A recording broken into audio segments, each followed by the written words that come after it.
Eh bien, bonjour à tous. Nous sommes lundi 22 juin. Il paraît que c'est la rentrée scolaire. On va en parler tout à l'heure.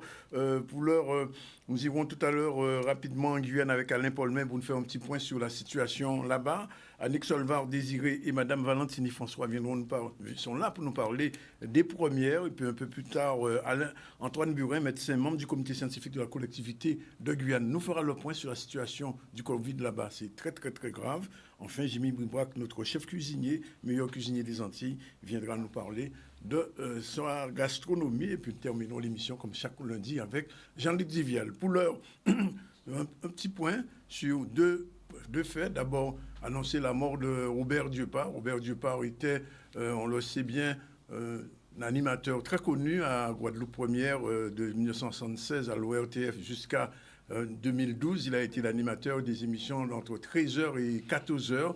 Robert était une voix du créole. C'est la deuxième voix du créole qui disparaît à Guadeloupe Première, puisque samedi dernier, nous étions tous aux funérailles de notre ami et confrère Claude Séprica. Ce matin, Robert Dieuparre s'en est allé. Il avait 74 ans. Il avait quitté Guadeloupe Première en 2012.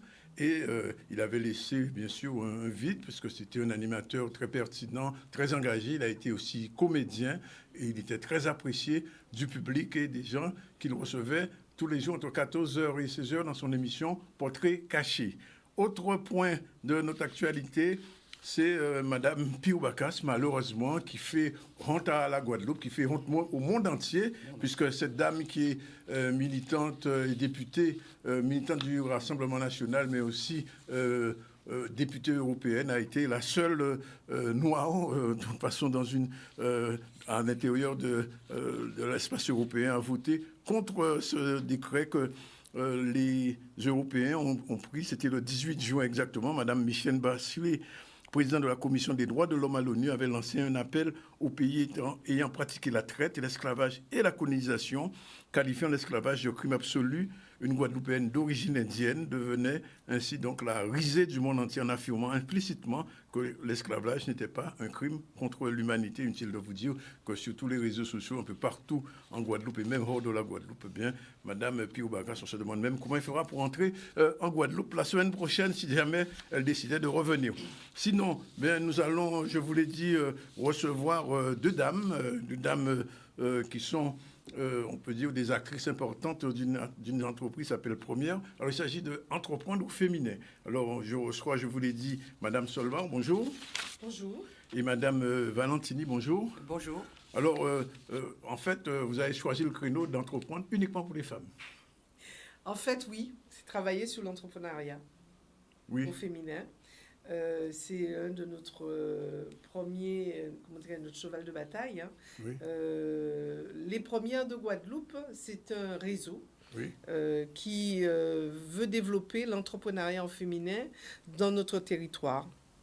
Donc, c'est sûr que nous prenons aussi des équipes mixtes, mais il faut que la femme soit quand même en premier rang, puisque nous savons très bien le problème que rencontrent beaucoup de femmes pour pouvoir se faire une place dans ce monde si ardu de l'entrepreneuriat. On revient vers vous dans un instant, mais tout de suite, je vous l'ai dit, on devait partir en Guyane, et on va partir en Guyane rejoindre Alain Paulmin. Alain Paulmin est journaliste à Radio Pays Guyane. Alain Paulmin, bonjour. Oui, bonjour. Alors, nous avons en Guadeloupe des retours disant que la situation s'aggrave en Guyane du point de vue de la pandémie. Oui, tout à fait. Ben, écoutez, je crois que c'est le terme, c'est le mot qu'on peut ainsi utiliser, puisqu'effectivement, le nombre de cas a carrément augmenté du côté de la Guyane.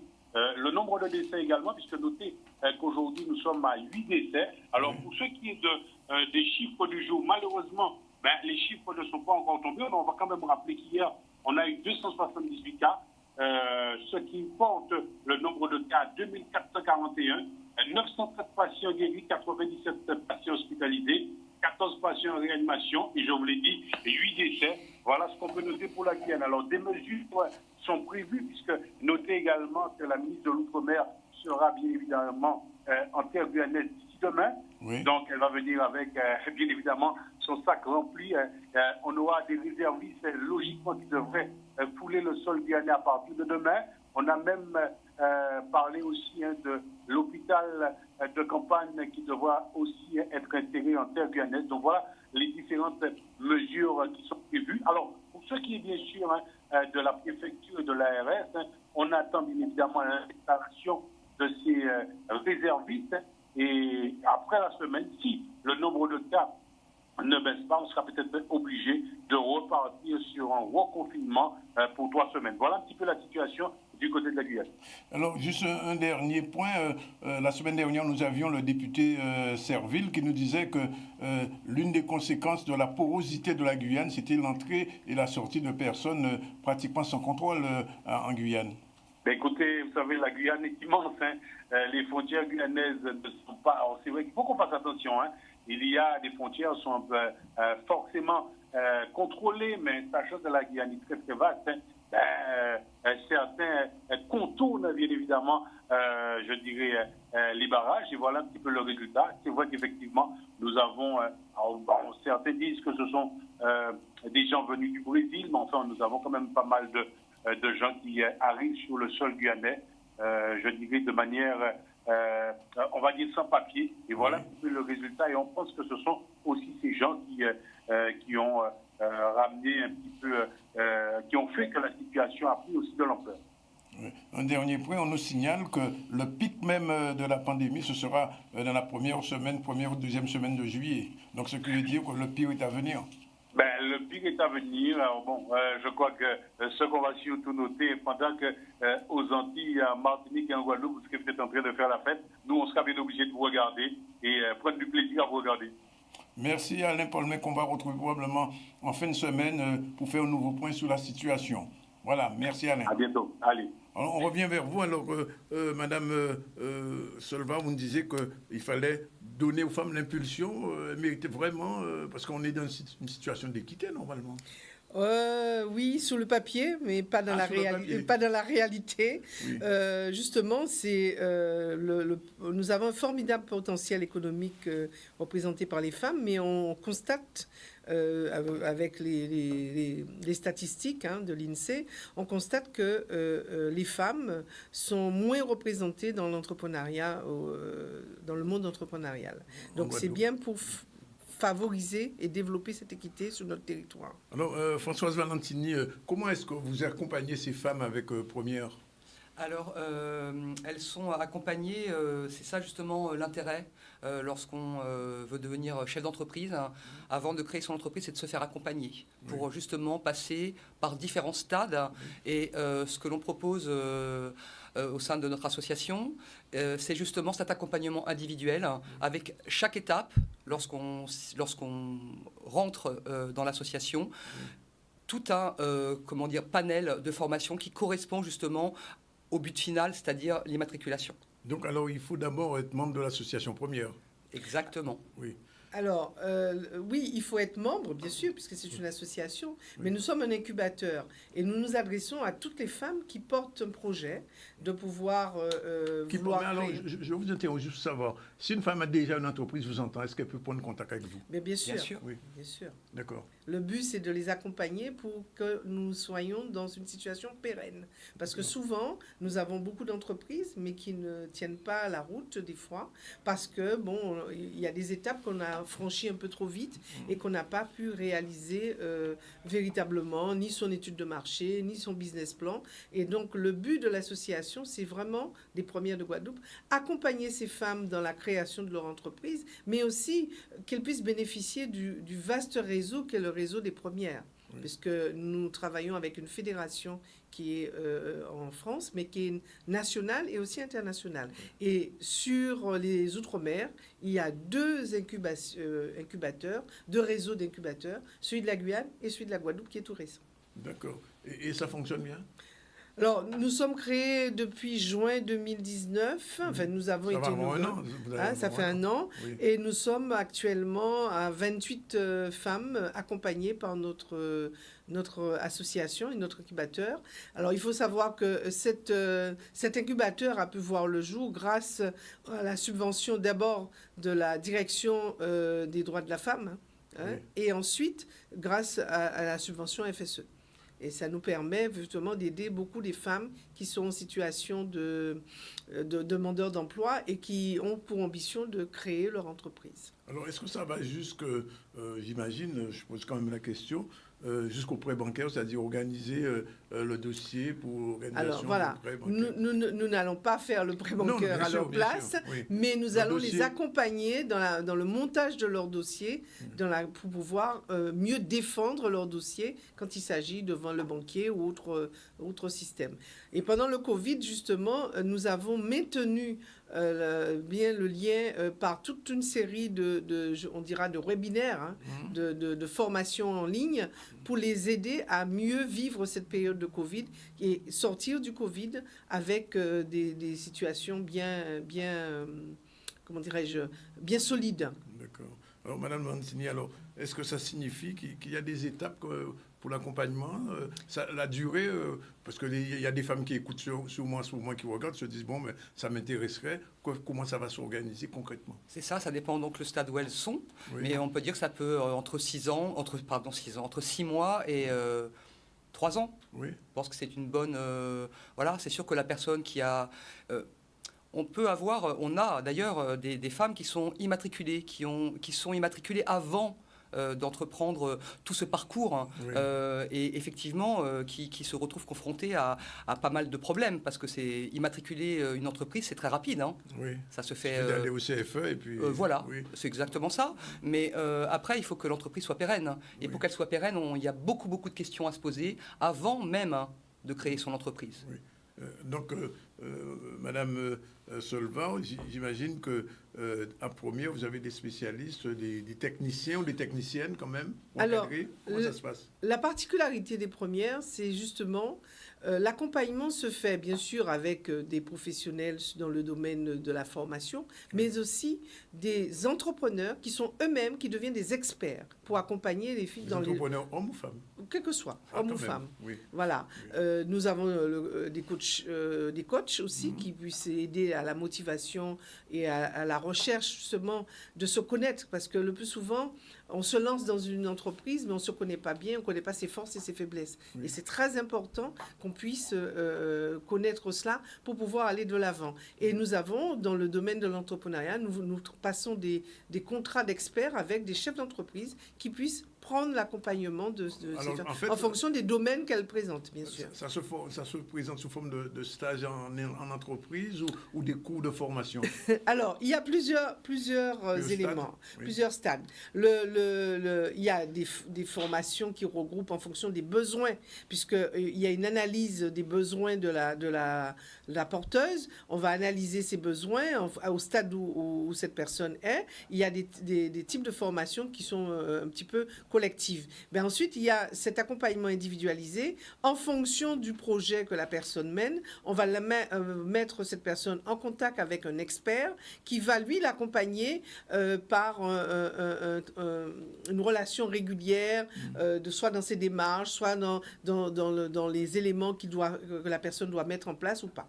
Oui. Je ne sais pas si Françoise veut ajouter quelque chose là-dessus. Oui, c'est ça. C'est que un business model, par exemple, à réaliser, c'est complexe. Oui. Et d'être accompagné par un expert qui va aider la porteuse à ce qu'elle se pose les bonnes questions, à ce qu'elle aille rechercher l'utilité justement de tel et tel point. Ça, c'est l'intérêt d'un expert. Et jusqu'au business plan, qui arrive lorsqu'elle est au stade de pré-incubation, ça aussi, c'est quelque chose de fondamental. Quel est son budget? Qu'est-ce qu'on va emprunter?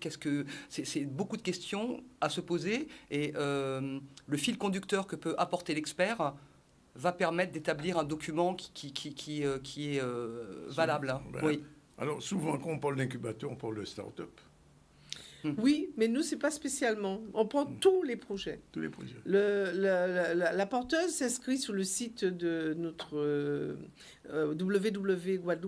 lespremieresdeguadeloupe.com. Oui. Elle remplit une fiche d'inscription que nous recevons. Nous la recontactons. Ça peut être l'idée, simplement. Et il y a un premier entretien généralement avec Françoise, hein, qui est la c'est elle déléguée qui recevez. qui D'accord. reçoit, et avec aussi une assistante Gladys, qui reçoit au premier interview. Ensuite, il y a un entretien avec un psychologue du travail pour vérifier la motivation. Et ensuite, il y a une commission de validation. C'est un véritable examen. Quelque part, parce que bon, il faut vraiment s'assurer de la motivation de cette porteuse et de ses objectifs. Oui. Quelles sont ses attentes, etc. Et en fonction de là, ben, si la personne a déjà créé son entreprise, elle va être en incubation et on va analyser avec cette personne les besoins. Est-ce qu'on doit l'envoyer vers un expert comptable? Est-ce qu'on doit l'envoyer vers un autre type d'expert en fonction? Par exemple, nous avions des porteuses qui sont dans l'agro-transformation. Oui. Ben, il faut écrire les process. Ben, on va les mettre en relation avec quelqu'un qui va les aider à écrire leurs process, oui. Et ainsi de suite. Mais alors, est-ce que vous êtes en contact avec le CFE, le Centre de formation des entreprises de la CCI? Non, pas non, c'est pas... Une structure parallèle, en fait. Alors, le CFE, nous travaillons sur le partenariat, oui. Parce que le CFE reçoit tout le monde. Oui. Donc, effectivement, nous allons intervenir quand ils font leur campagne, maintenant libre à ces personnes, mais le CFE a, a un package de formation à un moment donné, oui. Mais n'accompagne pas tout au long. Nous, on peut aller jusqu'à 5 ans. Jusqu'à 5 ans. Voilà. Alors justement, parce qu'on dit qu'une entreprise a pris 3 ans, c'est si elle le tiendra ou elle ne tiendra pas. Alors des 28 personnes que vous avez, entre guillemets, coachées, les entreprises ont tenu la route? Alors pour le moment, nous avons une dizaine qui ont vraiment créé leur entreprise et qui sont en train de démarrer. Et les autres sont dans des phases d'émergence et elles ne sont pas encore prêtes pour pouvoir créer l'entreprise.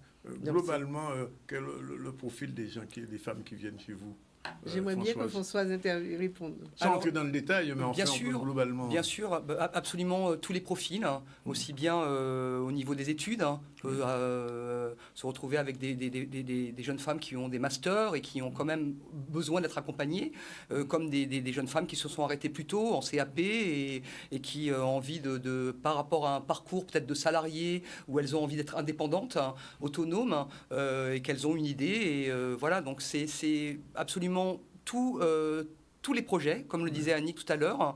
Et c'est aujourd'hui, c'est très varié. Hein. On a des projets dans le bien-être, des projets dans la formation, dans l'agro-transformation, comme le disait Annick.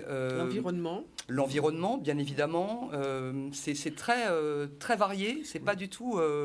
Il n'y a pas un créneau. C'est pas sectorisé. Non, et on peut trouver des personnes qui ont toujours fait leur petit boulot, et qui ont envie de légaliser leur situation. Oui. Nous avons quelques porteuses dans ce domaine-là aussi, qui faisaient soit du traiteur ou autre chose, et donc on va les accompagner pour pouvoir bien structurer leur entreprise. Vous sentez que ça commence à booster les femmes? Ça commence puisque...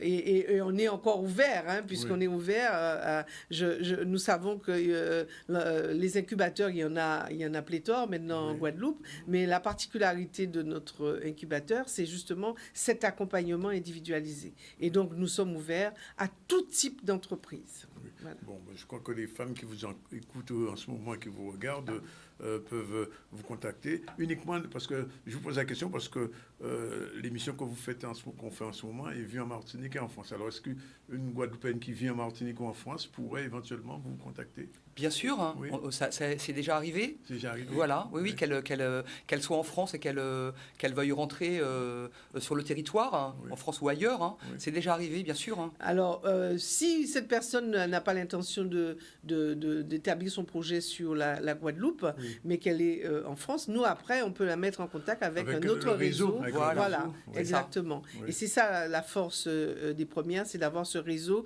qui est un peu partout dans le territoire métropolitain et, je disais, même à l'international, en Belgique, au Maroc, et qui permet d'avoir un vaste panel de personnes qui peut aider. Alors, je disais, alors il y a le numéro de téléphone aussi quand même qu'on peut j'allais vous poser la question. Oui, je l'ai. 971 donc c'est le 166 777, c'est bien ça? Non. Non, c'est pas ça. Non, c'est le 06 90 47. Attendez, je vais essayer de le noter parce que je sais qu'après l'émission, on va me le demander encore. Alors donc 06 90 47 46 oui. 87. et c'est Gladys qui répondra. C'est Gladys, d'accord. Voilà. Il y a le site internet, Oui. je le rappelle, www.lespremièresdeguadeloupe.com. Oui. Il y a aussi une page Facebook professionnelle, hein, Les D'accord. Premières de Guadeloupe, hein, où on publie beaucoup de choses aussi. Et voilà, tous les moyens pour nous contacter sont là. Alors finalement, on peut dire qu'aujourd'hui, les femmes entrepreneurs ne sont plus seules. Voilà, exactement. C'est beau ça. Nous sommes là pour les accompagner.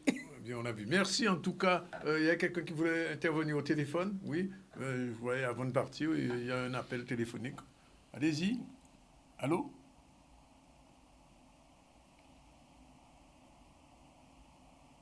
Pas de retour éventuellement. Non, la personne n'est plus là. Bien. Bon, écoutez, on vous transmettra éventuellement cet appel. C'est sûrement une téléspectatrice qui voulait réagir à chaud sur l'information donnée. Non, toujours pas. C'est toujours pas possible. Bien. Ben, non, ben, elle a disparu. En tout cas, madame, si vous voulez nous recontacter, on vous donnera les coordonnées, je vous les rappelle. 0690 47 46 87 et puis il y a un site internet www.lespremieresguadeloupe.com. Voilà, merci, il est 12h57, on prend la première pause et on se retrouve tout à l'heure pour la suite du journal. À tout à l'heure. Exactement 13h04, je vous l'ai dit, nous allons recevoir dans un instant monsieur Jimmy Bibois, qui est chef cuisinier, meilleur cuisinier des Antilles Guyane en 2020 et qui a été, on peut dire, graffé par Gold Emilio. Et avec lui, Ken Nantilus aussi. Bonjour. Bonjour. Bonjour tous les deux. Mais on va faire un petit tour à l'extérieur puisque depuis plus de 48 heures, l'air de la Guadeloupe est complètement pollué. Que se passe-t-il? Reportage tout de suite de Charlie Dagounia et de Harold Luce. On regarde. Le reportage n'est pas encore prêt. Donc, on va tout de suite s'adresser, on va commencer avec Jimmy. Jimmy, comment s'est passée la période de Covid pour ton entreprise? Puis je sais que tu as ouvert une nouvelle entreprise.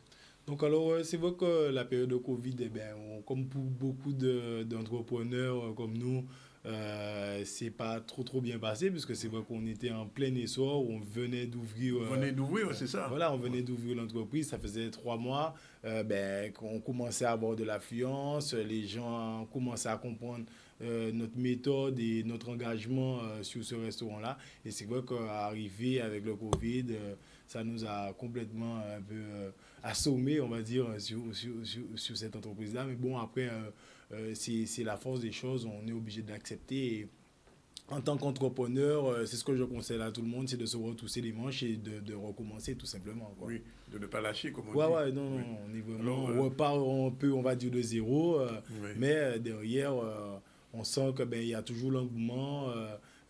Après, on a un fonds de roulement, nous, c'est les produits du terroir. On reste là-dessus et le Covid, en quelque sorte, va même nous aider à... Ah bon? Oui, parce que les gens se sont rapprochés aussi de leur culture, rapprochés de leurs produits. C'est vrai. Et derrière, ils prennent conscience aussi que c'est la bonne manière de consommer. Oui. Alors, je me tourne vers Ken Nantilus qui travaille avec vous. Alors, quel est votre rôle réellement dans cette entreprise?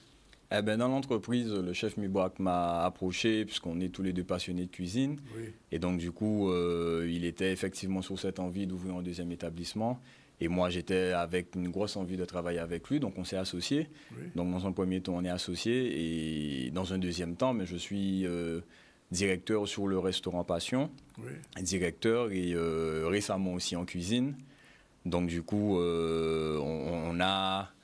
un partenariat complet, on va dire. Oui. Un partenariat complet sur le chef. Le but étant de développer ce qu'il a déjà commencé, enfin ce qu'il a créé sur le premier restaurant aux épices, et de le développer sur un deuxième restaurant avec un autre regard, avec une autre touche, une autre ambiance, et puis continuer l'aventure Oui.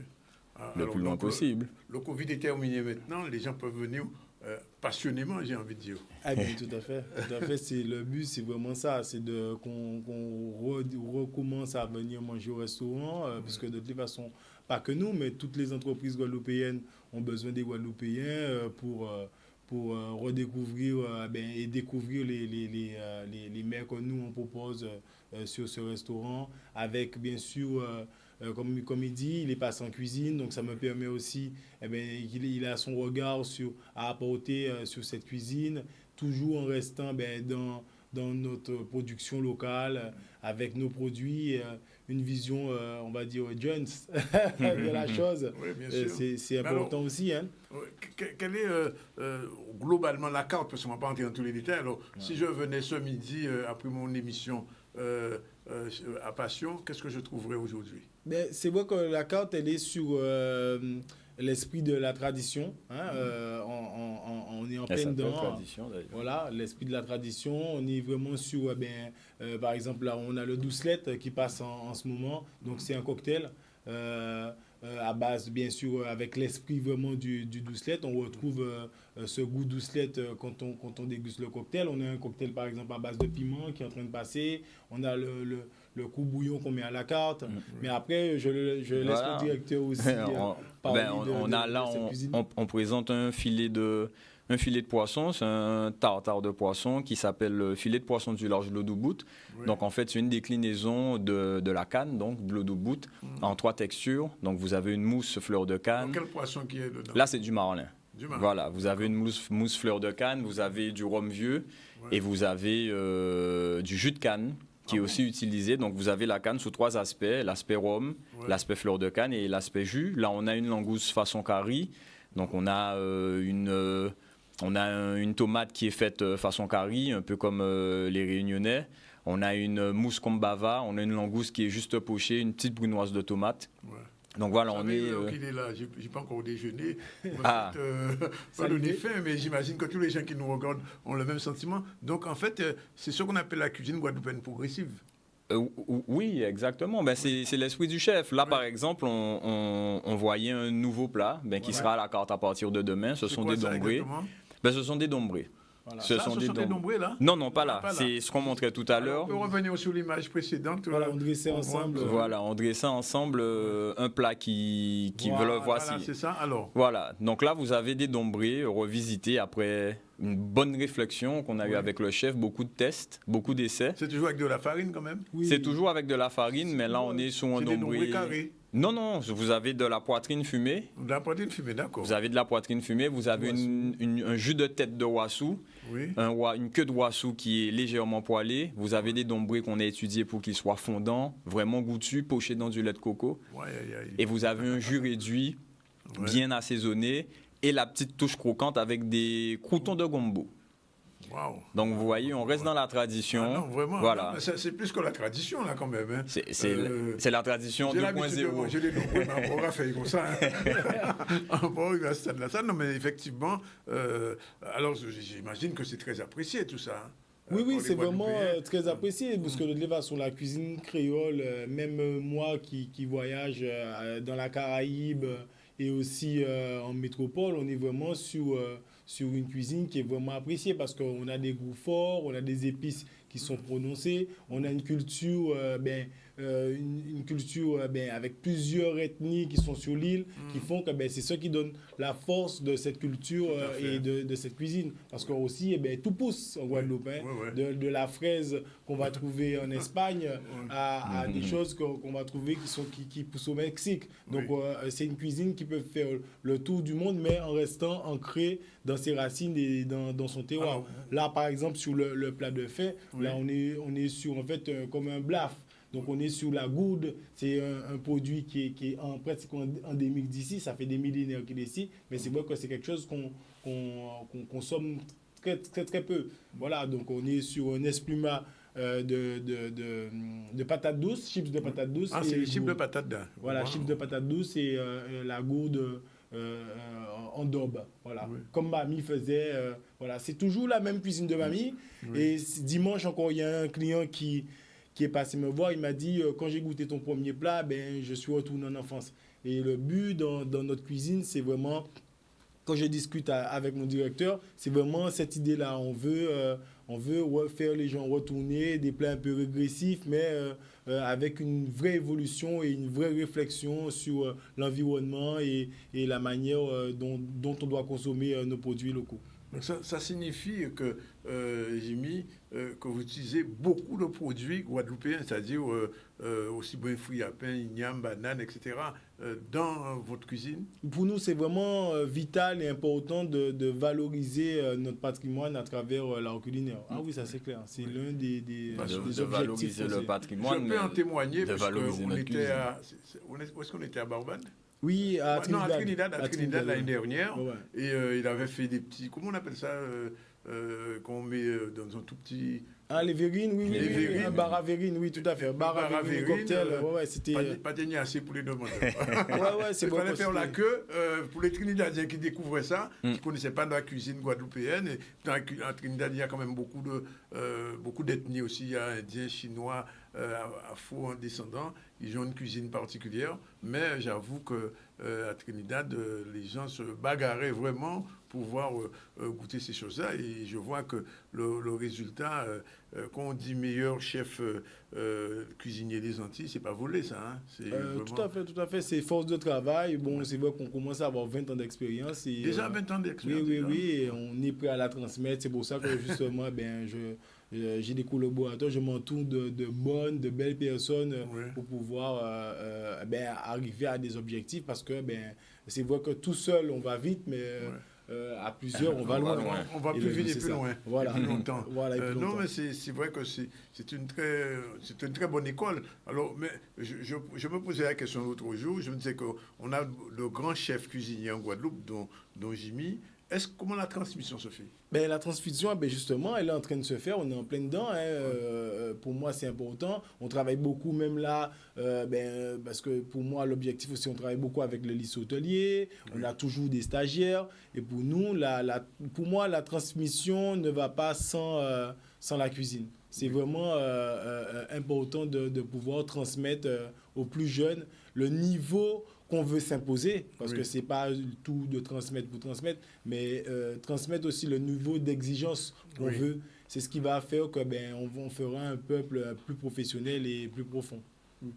Bien, alors autre chose, je pose la question parce qu'en tant que chef d'entreprise, il y a eu beaucoup de difficultés pour les entreprises.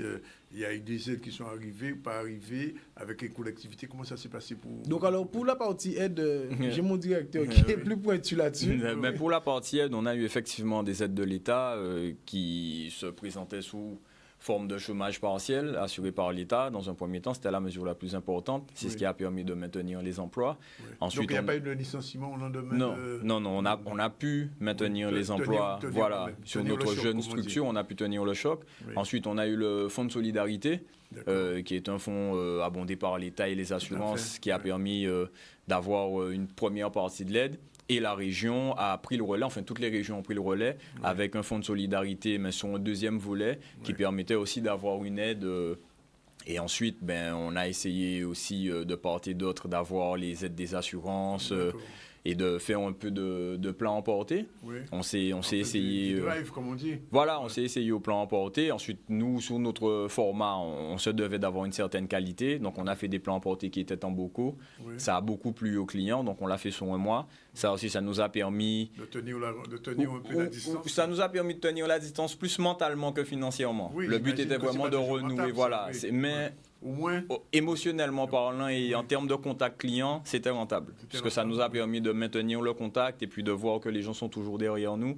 Et ça n'a pas de prix. Donc, c'était vraiment très bien d'avoir ça. Donc, aujourd'hui, on peut dire que passion, open, comme on dit, ouvert. Oui, tout exactement. Alors, midi ou soir?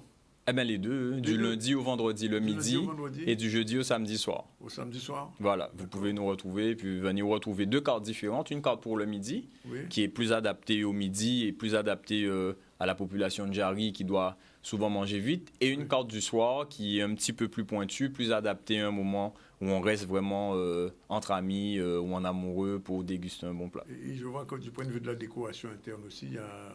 Oui, on a mis l'accent de toutes les façons, c'est de faire de la gastronomie. Le terme gastronomie veut dire bien recevoir. Donc, on est déjà sur un accueil, sur un lieu, sur un service gastronomique et ensuite la gastronomie dans le plat. Voir là, qu'est-ce que c'est ça? Alors, ça, c'est le bœuf cannelle. Donc ça, c'est la revisite du barbecue. Donc on a un filet de bœuf au barbecue, On a une purée d'igname à la noix, on a des légumes grillés et on a surtout la sauce chien. Qui est La peu sauce chien revisitée. traditionnelle, quand même. La sauce chien traditionnelle, même mise au goût du plat. Bien sûr. Voilà, on a la chance sur le restaurant Passion de ne pas avoir d'accompagnement commun. Chaque plat a son identité, donc chaque plat a ses accompagnements, ce qui fait qu'on a vraiment une expérience unique sur chaque plat. Un dernier mot sur les desserts, vous êtes comment? Sous les desserts, je vais laisser continuer parce que c'est vrai que je connais très très bien aussi. Hein. Moi, c'est le chef du chef. Oui, non, mais c'est-à-dire que c'est bien de justement parce que nous on est aux épices, Oui. mais c'est vrai que quand les clients vont venir au restaurant, la plupart du temps c'est Ken qui verront. Donc Oui. pour moi c'est important que les clients sentent que derrière, il y a une confiance du chef totale en ses collaborateurs. Oui. Et la transmission, elle se fait parce que il descend cuisiner aussi au restaurant. Oui. Il a vraiment, pour moi, il y a des choses qu'une fois que c'est fait, j'ai l'impression que c'est moi qui ai fait. Oui. Et c'est vraiment le but de quand on ouvre une deuxième maison, de pouvoir faire confiance, avoir confiance aveugle pratiquement en ses collaborateurs. Voilà. Donc, je disais, donc pour les desserts. Sur les desserts, on est sur des desserts. On a une carte de 4 desserts, pardon. Donc, on a une revisite du millefeuille, qu'on a pu voir aussi sur les images. Une revisite du millefeuille. On a un dessert qui est une déclinaison de crème, donc différentes crèmes avec des fruits pochés, notamment de la Christophine pochée. On a du croquant, on a du moelleux avec un petit moelleux pistache. Ouais. On a un dessert qui est une revisite du baba au rhum, qui est un baba au schrob. Voilà. Et ensuite, on a, bien entendu, pour les plus gourmands, un dessert au chocolat avec une rencontre entre la passion et le chocolat. Le midi, on ne réserve pas, mais le soir, il faut réserver, j'imagine. Donc, c'est vrai, c'est toujours important dans ce type de restaurant et de gastronomie de réserver. Après, oui. C'est vrai que, un client arrive, on ne va pas le refuser si on a de la place. Mais c'est vrai que c'est important de réserver puisqu'on a beaucoup de préparation qu'on fait. Et c'est vrai que derrière, l'accueil aussi est personnalisé. Quand vous êtes attendu, il y a des petites attentions. Bien sûr, on fera aussi pour ceux qui arrivent sur le pouce, mais c'est vrai que c'est mieux de réserver et, pour avoir un accueil personnalisé. Quel est le numéro pour la réservation? Le numéro pour la réservation, c'est le 05 90 32 42 83. 42 83. Mais écoutez, c'est noté et je suis sûr qu'il y a plein de gens qui nous regardent en ce moment qui, comme moi, ont l'eau à la bouche et sûrement vont se présenter à Passion. En tout cas, c'est tout le mal qu'on vous souhaite et on souhaite un bon appétit à tous ceux qui ont la chance d'être là ce midi ou ce soir et les autres jours. Et quant à nous, bien, nous aussi, nous communiquons dans tout. Ne vous inquiétez pas. Il est 13h20. On va repartir en Guyane. Je crois que le docteur Antoine Burin, médecin du comité scientifique de la collectivité territoriale, est avec nous. Non, il n'est pas encore là. Bon, on va tout de suite retourner à la qualité de l'air avec Harold Luce et Charlie Dagonia. Reportage, on regarde.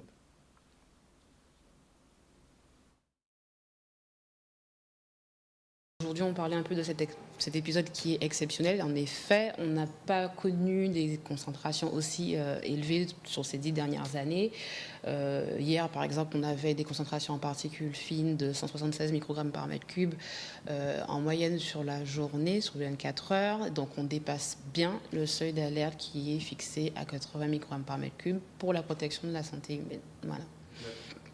Et donc aujourd'hui, à 9h, nous avons déjà atteint une concentration moyenne sur les premières 9h de 219 microgrammes par mètre cube. 219. Voilà. Et ça pourrait même augmenter dans la journée ? Donc on observe effectivement l'évolution horaire des concentrations. Là, on ne prévoit pas d'amélioration, en tout cas d'une diminution en dessous des 80 microgrammes par mètre cube avant... Comme vous pouvez le voir ici, avant le 24-25 juin, donc en fin de semaine. Donc si vous voulez, la tache rouge, c'est vraiment les niveaux qui sont au niveau de 80 microgrammes par mètre cube. Donc on a une diminution plutôt en fin de semaine. Un épisode qui aurait été aussi intense, ce serait en 2017, au deuxième semestre. Sinon, comme je vous disais, sur ces 10 dernières années, on n'a pas connu d'épisodes aussi intenses et longs. Voilà, donc on est vraiment dans une situation exceptionnelle. D'accord. Est-ce que la pluie pourrait chasser la brume. Le lessivage de l'atmosphère entraîné, oui, la pluie pourrait nous aider. Donc on attend un peu, on a, je crois, une onde tropicale qui est prévue prochainement, donc elle pourrait nous aider effectivement. Ça pourrait être pas mal. Alors, d'où viennent ces brumes de sable, justement? Toujours du Sahara, toujours ces fameux sables du Sahara? Malheureusement, enfin, c'est pas malheureusement, mais c'est ainsi, c'est naturel au final. Nous sommes actuellement impactés par des brumes de poussière désertique qui viennent de l'ensemble des déserts d'Afrique. Et donc, comme vous pouvez le voir ici, qui quittent la côte ouest et ils traversent l'ensemble de l'Atlantique pour atteindre l'ensemble de l'arc antillais. Respecter les recommandations qui ont déjà été évoquées, donc à savoir le respect de l'interdiction, parce que c'est une interdiction de brûlage des déchets verts, de lever le pied pour justement éviter de rajouter une nouvelle source de pollution qui est liée aux activités humaines, d'éviter les activités sportives de forte intensité en plein air. Donc voilà, donc tout un tas de recommandations que vous pourrez retrouver sur nos réseaux sociaux et sur le site internet de Guader, où vous aurez également le communiqué qui correspond à la prévision d'aujourd'hui, mais également pour demain.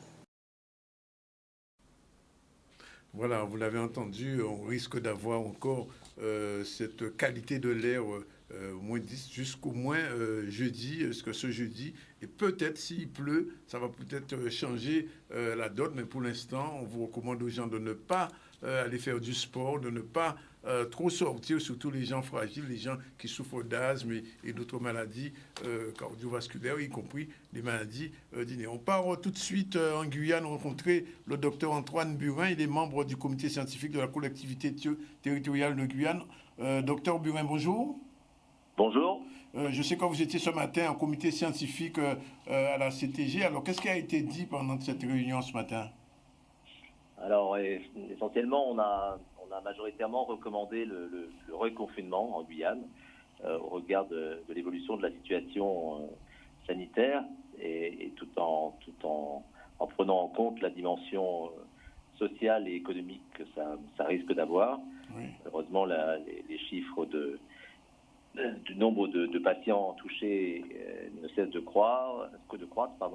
Oui. On a un pic qu'on estime à peu près à atteindre à la mi-juillet qui devrait être relativement conséquent, et si le nombre de patients en réanimation augmente, ce qui n'est pas encore catastrophique heureusement, on peut prévoir donc quand même un impact important sur une structure sanitaire fragile. Donc malheureusement un reconfinement semble inévitable, même si on est bien conscient d'à quel point ça peut être catastrophique pour tout un tas de personnes. Mais alors, ce confinement pourrait durer combien de semaines? Alors, heureusement, paradoxalement, il y a peut-être quand même une bonne nouvelle, c'est que les actions qui ont été conduites en local, entre autres sur la politique de test avec la CTG, avec l'ARS, avec le CNRS surtout, permettent à l'heure actuelle d'avoir une politique de test comme ça n'a jamais été encore fait sur aucun des territoires national.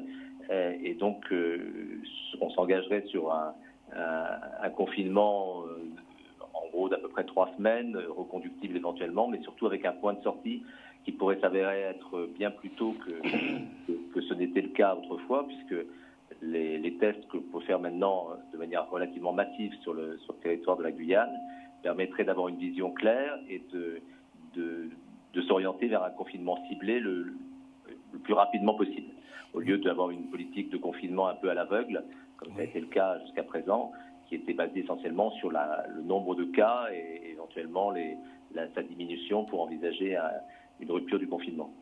D'après les informations que nous obtenons de l'ARS, le nombre de cas ne fait qu'augmenter chaque jour en Guyane. Ça veut dire qu'on n'est pas encore dans le pic de la pandémie. Non, on est encore loin du pic. On est à peu près à 3 semaines, un mois du pic à peu près, selon ce que nous disent les épidémiologistes et les statisticiens. On prévoit un pic, comme je vous le disais, à peu près à la mi-juillet. Mi-juillet. Il y a eu, je crois, encore un décès hier. Oui, effectivement. Un décès d'une personne d'ailleurs plus jeune que les cas qu'on avait jusqu'à présent. Pour autant, il semblerait, alors c'est encore une conditionnelle, dans la mesure où on ne croit pas à la théorie du complot. Il semblerait que le patient avait le Covid, mais n'est pas décédé directement d'avoir la Covid. Alors, je sais que les pays ne sont pas tous les mêmes. En Guadeloupe et en Martinique, on a connu cette pandémie c'est un peu derrière nous. Comment expliquer que le pic, que ce moment, ce rebond ou ce bond en Guyane en ce moment? C'est-à-dire qu'en fait, le circuit de contamination n'a pas été le même. Le circuit de contamination pour les Antilles a été essentiellement par la voie de l'Europe.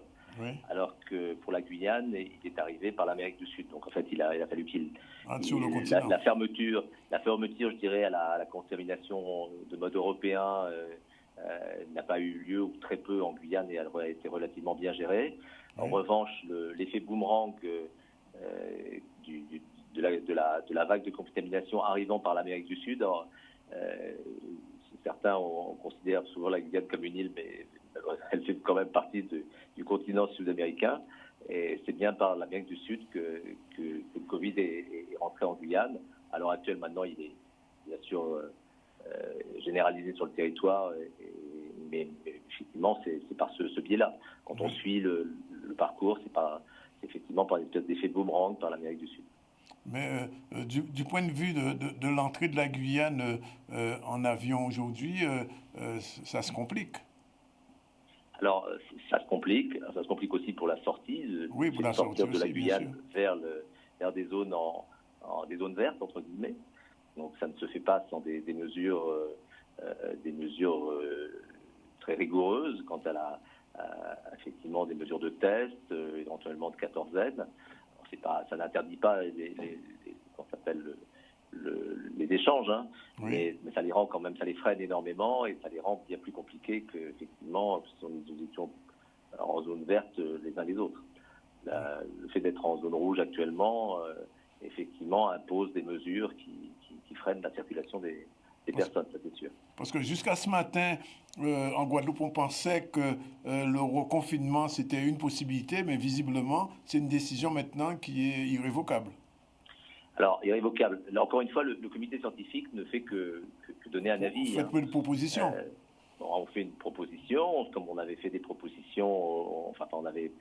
Notre but est d'éclairer l'action du président Alexandre, le président de la CTG, dans la conduite de sa politique et de son action. Oui. Donc, en fait, les divers avis que nous avions émis jusqu'à présent ont été suivis des faits et ont suivi à la fois l'adhésion du pouvoir politique et de la préfecture et de l'ARS généralement avec un temps de retard, mais ils y ont généralement adhéré. Là, en conscience, sur le plan sanitaire, même si encore une fois, on était très conscient des conséquences systémiques et économiques, surtout économiques et sur la vie de tout un chacun en Guyane. Ça ferait deux confinements comme ça, coup sur coup, sur les entreprises, c'est quelque chose de terrible. Mais d'ailleurs, c'est ce qu'on recommandait, c'est que ça ne peut se penser, un reconfinement ne peut se penser qu'avec un accompagnement économique du type hexagonal mars-avril, quoi. Sans ça, l'économie de la Guyane va être par terre, ça va être une catastrophe. Un dernier point, on va se quitter là-dessus. Du point de vue hospitalier, vous avez suffisamment de structures pour accueillir les malades ou les personnes atteintes? Alors, à l'heure actuelle, ça nous semble fragile. La situation d'ailleurs a toujours été fragile sur le plan de la santé en Guyane. C'est loin d'être un secret. Donc, les capacités de réanimation, entre autres, nous semblent pour nous vraiment tout à fait insuffisante à l'heure actuelle. La ministre des Outre-mer doit passer demain faire des annonces. Alors on est un peu dans l'expectative de ces annonces. On nous a parlé d'un hôpital type escrime, mais qui est des lits de médecine générale qui ne semblent pas vraiment répondre à la problématique. Ce qu'on attend, c'est des moyens de la part à la fois de la réserve sanitaire et des moyens surtout en réanimation qui permettraient de préempter sur un éventuel pic de réanimation, une recrudescence dans les besoins de réanimation. Et ça on espère d'avoir des mesures concrètes qui soient annoncées demain. J'avoue que jusqu'à présent, on n'est pas totalement rassurés, mais attendons-nous demain. Enfin, on veut bien donner une chance en fait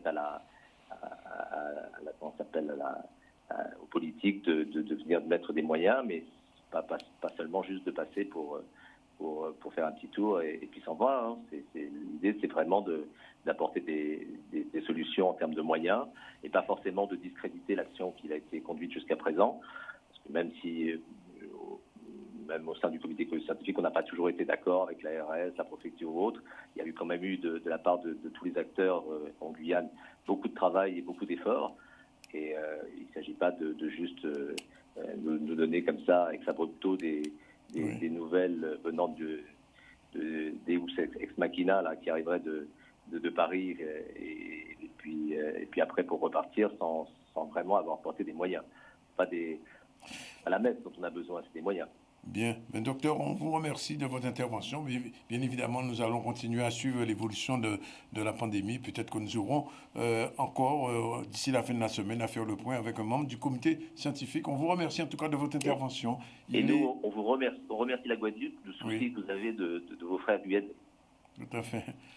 Puisque nous sommes passés par là, nous savons ce que c'est. Il est 13h33. On prend tout de suite la pause publicitaire. On se retrouve tout à l'heure avec Jean-Luc Divial pour son émission habituelle Eda Misso. Mais avant, on fera un petit tour dans l'actualité. À tout de suite, restez avec nous.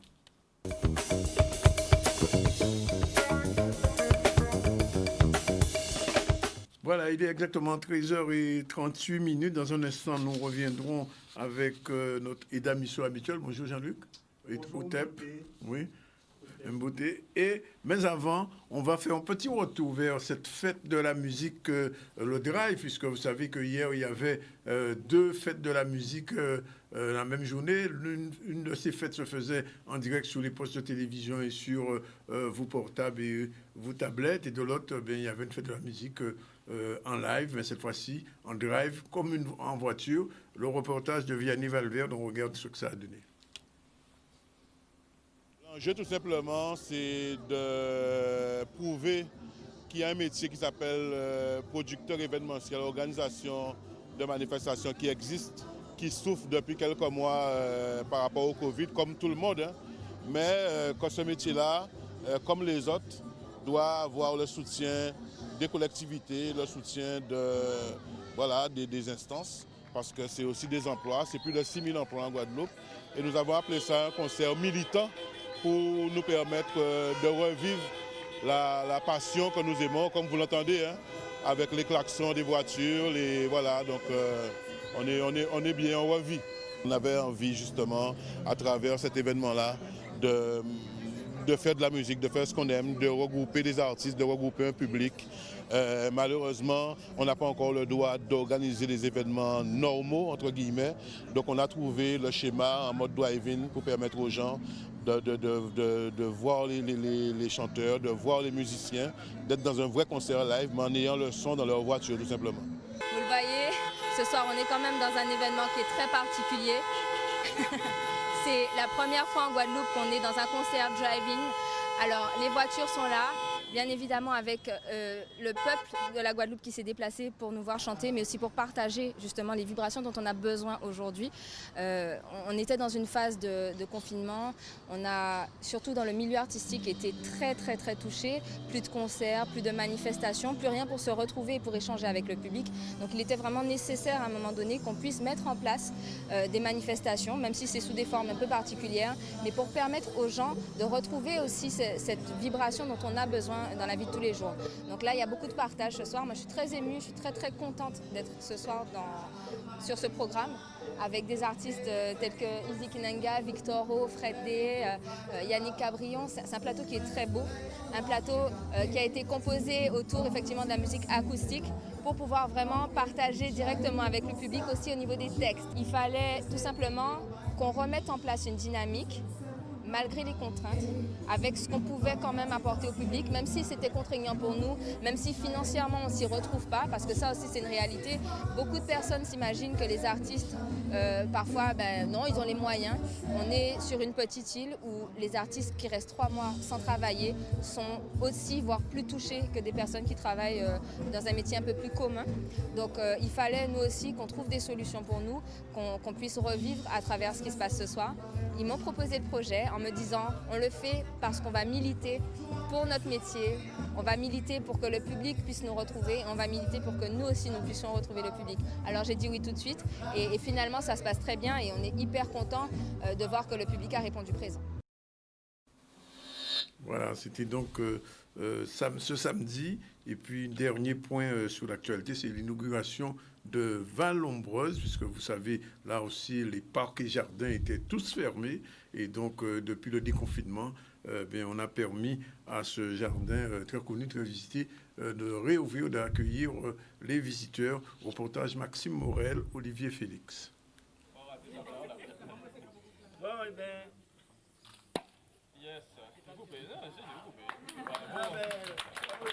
Ça a été dur, on aurait dû inaugurer déjà il y a 3 mois. On a été arrêté dans notre élan, mais c'est vrai que ça nous a permis de peaufiner un peu le site et de rendre le site aujourd'hui complètement fini pour recevoir le maximum de Guadeloupéens qui voudraient bien venir revisiter ce nouveau jardin parce que ça fait maintenant 1 an que le jardin de Val-Lombreuse est en travaux et 1 an qu'on retravaille à le moderniser, à le rendre, je dirais, aux normes européennes et internationales. Tous les parcours ont été refaits, sont maintenant accessibles aux personnes handicapées avec des nouveaux parkings accessibles, une nouvelle entrée, une nouvelle boutique, nouveau restaurant, un restaurant de près de 70 places. Donc on peut recevoir du monde de façon, les familles en général. Donc aujourd'hui on a aussi rajouté dans le jardin tous des sentiers complètement aménagés, repris les parterres parce que c'est un jardin qui a 30 ans bientôt. Donc c'est un jardin qui était vieillissant, qu'on a remis en état. De gros investissements, que ce soit humain avec du personnel ou bien, je dirais aussi technique, parce que nous gérons plusieurs jardins. L'idée aujourd'hui, c'est de rendre ce jardin vraiment remarquable comme il était avant, comme il est, parce qu'il y a beaucoup d'espèces ici que vous ne trouverez nulle part ailleurs. Ça fait 30 ans de collections qui ont été développées ici. Donc vraiment, le jardin de Val-Lombreuse, comme vous le connaissiez avant, et le jardin de Val-Lombreuse d'aujourd'hui, c'est 2 choses complètement différentes. Et puis vous pouvez voir derrière moi donc une petite balade organisée en train électrique, premier train électrique de la Caraïbe, qui permet donc aux personnes âgées, aux personnes à mobilité réduite, de faire une visite, je dirais, rapide du site, d'accord, et de voir plus de 50% du site depuis le train, avant d'aller entamer, s'ils peuvent, la visite à pied. Une fierté et une très grande joie, puisque j'avais eu l'occasion de voir un peu les travaux. M. Choulette nous avait donné ses objectifs, ses intentions, et on voit qu'au bout de 30 ans, comment ce parc est maintenu. C'est une très grande joie pour nous, une fierté pour Petit-Beau. Et puis, comme vous voyez, c'est varié. Au-delà donc des plantes, au-delà des fruits, en termes d'animaux également, avec ces flamants roses, c'est une très grande joie. Aujourd'hui, je suis fière que la région a pu donner 40% de fonds publics, c'est-à-dire nous avons donné 12% de fonds régionaux et à peu près 32% de FEDER. Et aujourd'hui, si on a donné ces 40%, on est vraiment fiers de l'avoir fait parce qu'aujourd'hui, on voit le résultat. Et je sais qu'on verra encore dans le futur les retombées de ce outil. Le jardin, en plus de ça, est de nos jours, pour moi, une vitrine. Si vous voulez, aujourd'hui, quand on travaille un jardin, on ne travaille plus une collection d'espèces de plantes, on travaille des lieux, on travaille des espaces, un peu comme un artiste travaillerait une toile. Et aujourd'hui, non seulement toutes les plantations ont été réaménagées pour en faire une toile, mais en plus de ça, on y présente de nombreux artistes qui sont venus nous préparer des œuvres et qui sont exposées à l'extérieur du jardin. Et nous attendons naturellement que tous les sculpteurs, tous les artistes qui veulent être présents ici viennent nous voir pour qu'on les présente et qu'on les mette en valeur dans ce site. Voilà, tous les jardins de la Guadeloupe sont opérationnels. Celui de DE, c'était la semaine dernière. Et Val-Lombreuse que vous pouvez visiter. Pour l'heure, je vous l'ai dit, il est 13h45. On va retrouver Jean-Luc Divial comme tous les lundis. Et Jean-Luc aujourd'hui, générique d'abord. Et on se retrouve pour l'article indéfini.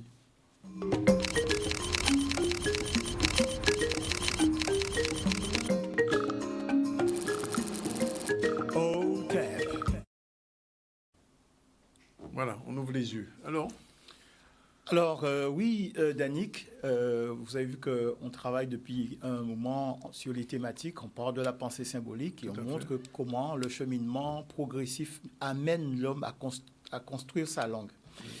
Et la dernière fois, nous avions décidé, depuis déjà 2 épisodes, de montrer comment, à partir de l'observation de la nature, on en était arrivé à concevoir la graphie du chiffre 1 et puis aussi tous les éléments qui tournent autour de ce chiffre. Et aujourd'hui, nous allons montrer comment, à partir justement de ce concept du chiffre 1, de l'unité, on entre vraiment dans la grammaire. Donc voilà, on peut y aller. Alors, on va commencer par rappeler quelques petites choses, bien évidemment. Déjà, dire que la graphie du chiffre 1 en Europe repose sur l'imitation de la pointe du harpon. Je dis en Europe, mais en fait, le concept est bien plus ancien. Mais en fait, celui que nous utilisons dans les lettres romaines, il faut savoir que c'est justement cette pointe de harpon. Vous allez voir qu'il y a une racine commune parce qu'on parle de wa, qui est le nom du harpon, pour arriver à won, qui est le nom du chiffre 1, en fait. Et vous voyez bien qu'il y a un signe commun aux deux termes, donc signe que c'est la même racine. L'homme s'identifie... Juste un mot, Jean-Luc. Oui. Le yon qu'on utilise en Guadeloupe... C'est la même chose. C'est le one. C'est le one, c'est une évolution l'un de l'autre. Je vais l'expliquer tout à l'heure. Okay. Alors, vous voyez que, par exemple, quand on dit moins, en fait, on nomme le chiffre 1 parce qu'on dit moui, mouini, moué, oué. Donc, vous voyez, en zinza, pour dire unique, mais c'est aussi la même racine qu'on retrouve dans moué en qui paraît. Et quand on dit moi, mo, man, mi, moins, en fait, on nomme le chiffre 1. Parce que l'individu s'identifie au chiffre 1. Oui. Il a conscience d'être unique. Oui. Voilà. Et ceci amène l'homme aussi à questionner ce qui est unique et à classer tout ceci au niveau linguistique sous la même racine. Donc, Dieu, la notion du divin, la notion de royauté de chef est classée aussi dans ce même registre. C'est ce que nous allons voir, bien évidemment, avec le tableau qui va suivre. Et donc, oui, si le tableau veut bien changer, on va pouvoir, oui, parce qu'en fait... il faudrait peut-être que j'explique. L'homme, c'est une façon que l'homme a de se projeter dans son environnement. Alors ici, en Kikongo, mouéné, vous voyez qu'encore, que c'est la même racine qui revient. C'est comme si on disait moins. En Kikongo, mani, c'est comme si on disait en martiniquement. Mais le mani Congo, c'est le chef, en fait. En bambara, on dit moussa. Mais vous voyez que le mou, là, c'est le préfixe du singulier, qui indique le singulier. Moigné, par exemple, seigneur maître, ou moigné, seigneur en mamboué. Et chez nous, on a le terme mouloua qu'on retrouve dans nos contes, mais qui désigne aussi cet unique. D'accord ? Et c'est la même chose que nous retrouvons ici pour désigner le divin. Vous avez le sémantème du divin ici. Et on va dire, par exemple, moigné, seigneur ou maître en yao. En swahili, moigné zimungu pour dire le dieu. En égyptien, on dira Ra, mais ceci est prononcé plutôt La ou Loi, d'accord ? Donc, ce qui fait qu'en langue Congo, on dira Bumba Loi pour dire le Dieu caché. Et chez nous, en Wuchikam, on dira Lua, par exemple en Haïti, pour nommer la divinité. Donc, vous voyez bien que c'est vraiment nous pouvons vérifier ce que nous avançons. Quand on se désigne sous le terme man, moins, mo, on nomme inconsciemment le chiffre 1. C'est ce que je voulais que vous compreniez. Moins, man, mo, peu importe le territoire où vous parlez la même langue que nous, eh bien, vous nommez inconsciemment le chiffre 1. Et ceci, c'est très important puisque vous allez voir comment ceci se décline pour la suite. Et effectivement, la suite, c'est l'apparition du pronom indéfini. On désigne un élément, mais qui n'a pas un contour précis. Voilà. Et donc, pour comprendre cela, l'apparition du pronom indéfini, eh bien, il faut d'abord que je vous parle d'une notion qui est fondamentale. Déjà, on va voir que le chiffre 1 nous donne 2 sorties. Alors, vous avez la sortie wa, won et yen, yon, et moins, mo, mou, man, mou. Alors, comment on passe de wa à ou de won à yon. Eh bien, c'est parce que c'est une évolution phonétique qui est constante dans les langues de l'égyptien ancien vers notre langue. C'est que le W, là, le son ou, a tendance à devenir un yo, un yé ou un o.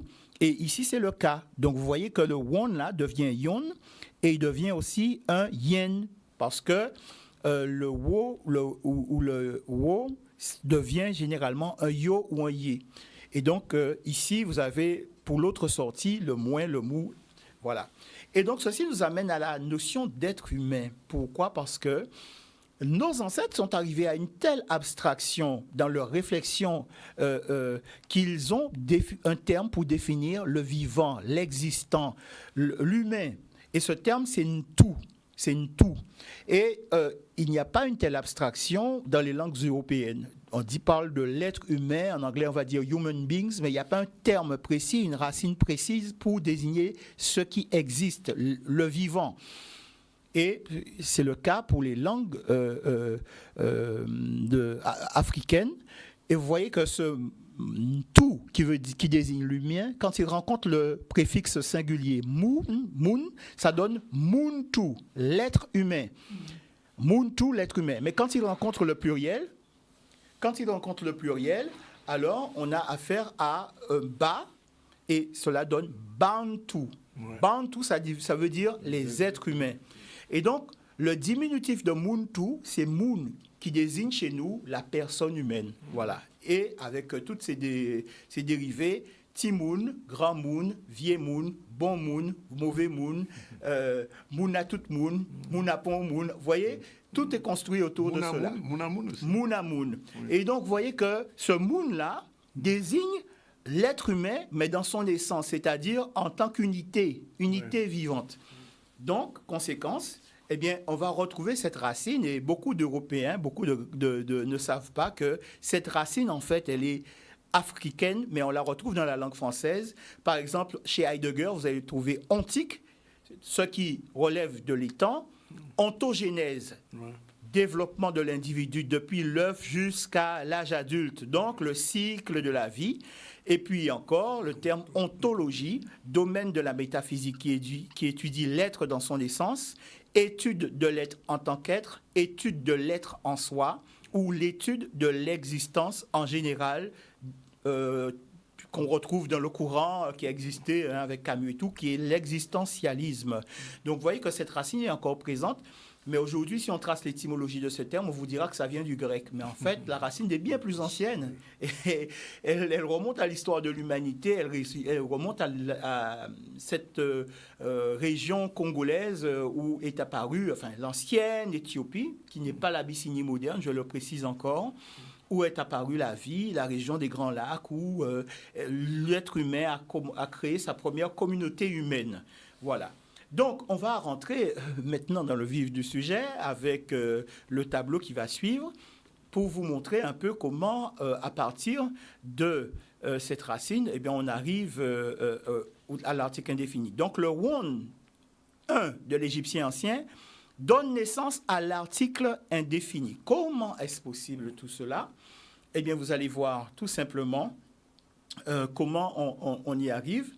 Alors, on a le wa qui désigne le chiffre 1, qui retrouve un substantif distinctif, donc quelque chose d'unique.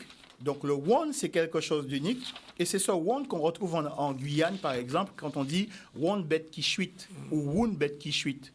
D'accord? Parce que même en Haïti, on dit youn, on ne dit pas tellement yon, vous voyez? Donc, c'est le premier article indéfini. Mais il y en a deux autres que vous allez voir avec le tableau suivant. Le tableau qui va arriver dans quelques instants, vous allez voir à quoi cela donne. Voilà. Donc, c'est le yon et le yen qui sont des dérivés justement de ce won égyptien. Donc, le won de la Guyane, c'est tout simplement l'article indéfini de l'égyptien ancien won. Il n'y a pas eu de changement au cours des millénaires. Et donc, avec celui-là, on a des exemples. Yon, comme dans la chanson de Beto Vaobas, Yon dormi baré loulou, la la la la la la, dors nous pas moun. Ensuite, on a yen, par exemple, on peut avoir des gens qui disent yen prie ou bien yon prie. Quand quelque chose se passe, on entend l'ambulance ou bien on entend la cloche de l'église. Vous savez que c'est une locution qui revient souvent. Et puis, vous avez trois déclinaisons pour le pluriel de ce won qui est yo, nous ou moun. Et là, vous allez voir, par exemple, les exemples, c'est yo kavan sa de pour dissous, mais qui yo et ça là, pour nous pas savent. Nous content, ben qui moun qui content, nous pas savent. Et moun voyez la boue, qui moun. On n'a aucun visage, mais voilà.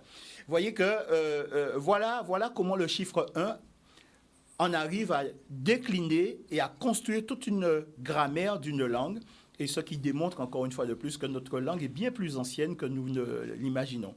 Alors, pour aller plus loin, parce que je vais répondre à la question qui me posait souvent, eh bien, vous avez cet ouvrage, Wuchikam, origine égyptienne de la langue dite créole, décryptage hiéroglyphique de nos us et coutumes. Dedans, vous allez trouver une analyse comparative entre l'égyptien ancien et notre langue, le Wuchikam, accompagné de déclinaisons dans les langues africaines modernes qui démontrent de façon solide la parenté génétique que notre langue nourrit avec l'égyptien ancien.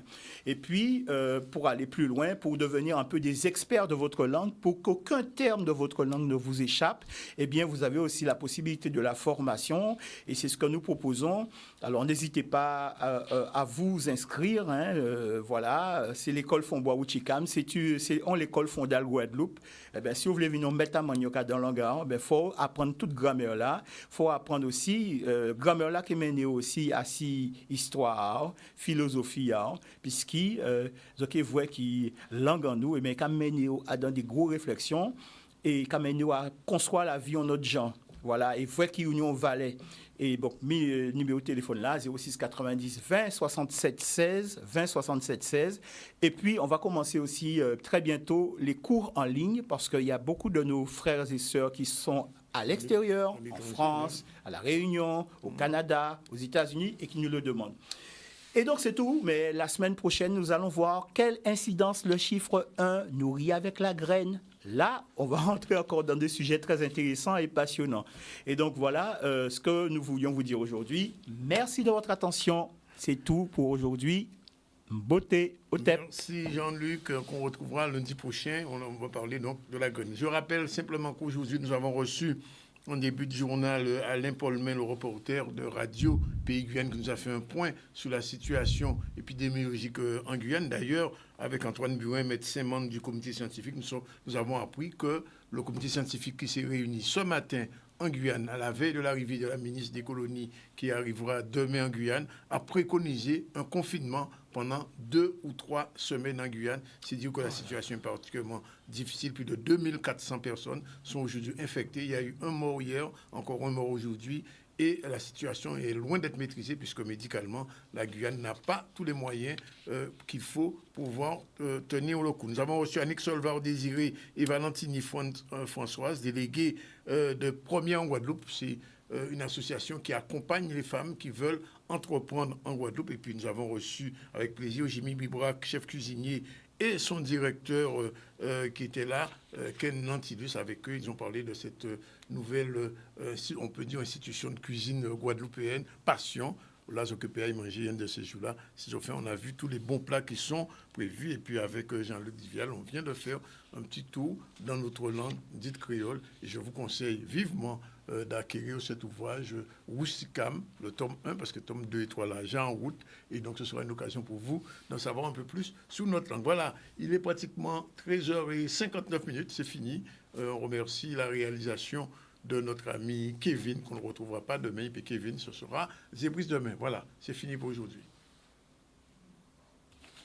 C'était ZCL News avec CCN, caribcreolnews.com, le site caribéen le mieux informé et qui vous dit tout sur les affaires.